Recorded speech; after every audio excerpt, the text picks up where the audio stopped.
I'm going to go over section 4.2 homework, just a few more problems so you'll have a better understanding. We're looking at a contingency table here, and we want to know the probability of A. So if you look under event A and go down, you have 6 plus 2 is 8 is 30. So there's 30 event A's, and then you have to do the total of all events, which if you added all of these up would be 50. So if you do 30 divided by 50, you would get 0.6. Now the probability of event B, you would do 4, 11, and 5, and that would be 20 out of 50. So 20 divided by 50 would be 0.4. And then the probability of C, you have to go across. So 6 plus 4 is 10, and 10 divided by 50 is 0.2. Now for the probability of D, you would go across, and that would be 13. 2 plus 11 is 13 out of 50, which is 0.26. And then the probability of E would be 27 out of 50, which is 0.54. Now, for the next contingency table, we have probability of A and C. So you have A and C. So the probability of both of those would be 14 out of, if you add all of these up, I believe it is 100. So 14 out of 100 is 0.14. And then the probability of A and D. So here is A, but here is D. So the only place where both of those, 33 is the only situation where there's event A and D occurring. So 0.33, 33 divided by 100. Now the probability of B, go to B and then find E, and then you'll see that that's 20. So that's 0.20, 20 divided by 100. And then the probability of A and B. Well, these cannot occur at the same time. A is in this column, B is in this column. So it cannot happen at the same time. So the probability is 0.0. Now, for question number 3, this is a probability of one or the other happening, okay? So if you look in your question help, it can confuse you. Because it does this formula, but I do not do it that way. What I do is I say, okay, here's the probability of B. First of all, let's add up the total number of observations. 21, 29. It's 50. If you add all of those up, you should get 50. Let me do this again. Yes, okay. So the probability of event B happening is 8 plus 6 plus 5. So that would be 29. Or the probability of C happening. Well, you've already included the 8. So don't add it again if you've already included it. Just add the 2. Okay? So 8 plus 16 plus 5 is event B. And then event C would be plus 2 more because you've already added the 8 in. So if you add all of those up, that would be 31 out of 50, 31 divided by 50. So the probability for B or D. So here's B and here's D. So that's going to be 3, 8, 16, and 5. If you add all those up, you get 32 out of 50. 32 out of 50 would be 0.64. For A or E, so you're going to do all of A, and then E is 16 and 5, but we've already added the 16 when we did A because these could happen together, basically. So the probability of A is 2, 3, and 16, and then 5 for the E. So 21, 26 out of 50. That would be 0.52. Now the probability of A happening would be 2, 3, 5, 21, and the probability of B happening is 29, so that would add up to 50 out of the total number of observations. That would give you the probability of it being A or B would be 1, because any number up here is going to either be event A or it's going to fall into event B. So the probability of you getting event A or B is 100%. Okay, and then this is conditional probability. So it's saying the probability of A given C. Okay, so first of all, how many event C's do we have? Look, first of all, let me back up even further and let's see. Our total number of observations would be 21, 56, 78, 97, 102.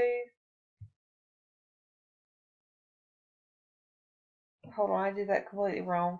This adds up to 55, and this adds up to 45, so it's 100. Okay, so the probability of A given C. So C is our total number of observations in this problem. So 17 plus 21, that is the number of events C. So that's 38. So the probability of event A happening given event C, we're only looking at these numbers, 17 divided by 38. And I'm just checking this real quick to make sure that I'm explaining it right. So I'm checking it, and you get 0.45. All right, the probability of C given A. So here we're given A, all of these. So that would be 55. So what is the probability of getting a C, event C given A? 17 out of 55. So that is how you get 0.31. So the way I explain this is, when you read this, you say the probability of C given A. So your total number of observations is A. All you're looking at is this, okay? These observations. So this is 55.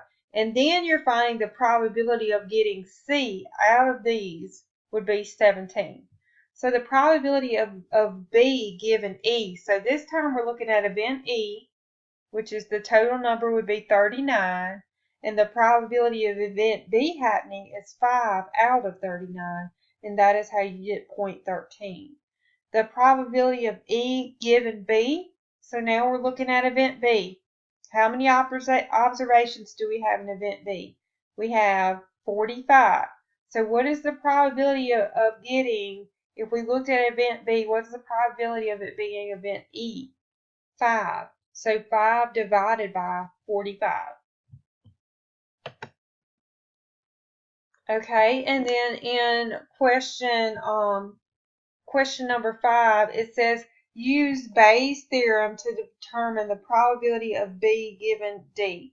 Well, I didn't even think about Bayes' theorem in this problem. I just looked at event D, and I see that there are 13 events in event D. Okay, so what's the probability of getting event B out of those 13? It would be 8.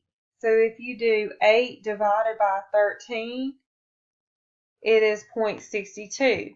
So Bayes' theorem, absolutely not doing all of that. Okay, just use common sense on this one and do it the way I did it, and you don't have to know that long formula.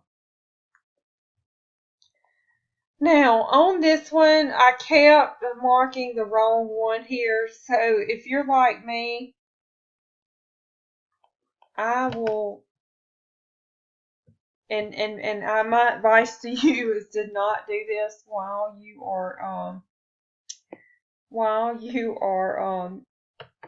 have kids around. So basically, rolling a total of 9 or rolling a pair, both the dice are the same. Are these two events mutually exclusive? They are mutually exclusive because the event of rolling a total of 9 cannot occur at the same time as rolling a pair during the experiment.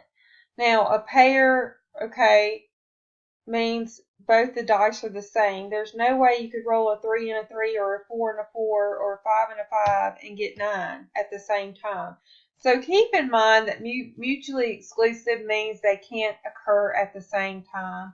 I cannot have both of these situations happen at the same time. Are these two events independent? Why not? The events are dependent. If a total of 9 is rolled, then the probability of both dice being a pair equals 0. And these are just kind of easier. There's not a lot of math computations in these. Same thing here. I'm going to skip those. You can kind of look at those and do those. It's mainly vocabulary is what it is. Here, a recent survey found that 76% of households had internet access and 85% had cable. Also, it reported that 60% of the households in the survey had both internet and cable. Determine the probability of selecting a household that had either internet or cable access. So what you have to do here is you have to do the probability of A plus the probability of B and subtract out where it's the probability of both. Okay? So here we have 0.76 had internet and 85 had cable.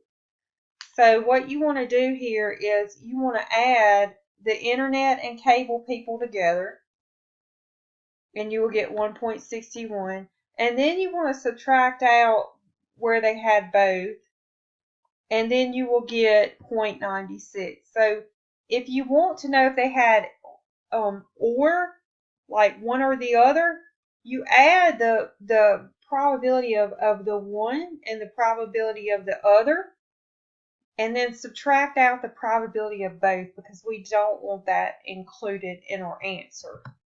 Okay, so I'm going to stop there. I will probably do another video on the last half of this homework and share it with you as well.